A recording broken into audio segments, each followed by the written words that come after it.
Mimi naishi kwa fedha za serikali kina mama. Pengine hamjui. Mimi na mshahara wangu sawa sawa na wa hawa, hauzidi. Lakini naishi kwa fedha za serikali. Sinunui chakula changu. Mimi nakula chakula cha serikali. Natembea kwa motokari la serikali. Naishi katika nyumba ya serikali. Kabisa mshahara wangu mimi kama pocket money. Ni vihela vya kusaidia. Hata sigara nilipokuwa navuta nilikuwa navuta za serikali. Lakini sina fedha. Sasa hawa je? Wanatabu sana hawa. Kwa sababu wanadhaniwa kuwa wana fedha. Akisha kupata cheo hivi anadhaniwa kuwa na fedha hazina mwisho. Si kweli hata kidogo, wanaumia hawa. Sasa tabia hizo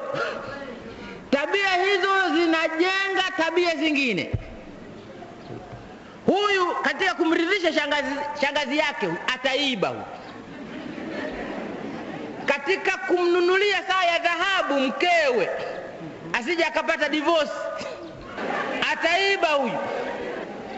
Kwa hiyo nasema tusitake tu kwamba tunataka viongozi wetu wawe waaminifu, washike, watii kanuni hizi za chama, lakini tunazo tabia, tunazikubali tabia ambazo zinafanya vigumu kwa wafanyakazi hawa na viongozi wetu kushika tabia hiyo tunayotaka wawe nayo.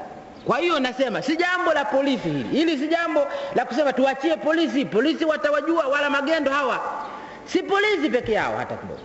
Ni tabia zetu wote wengine tunahonga, wengine sisi hawa tunahonga. Unakwenda kwa mtu bwana nifanyie. Kwa nini unampelekea kitu huyu mtu?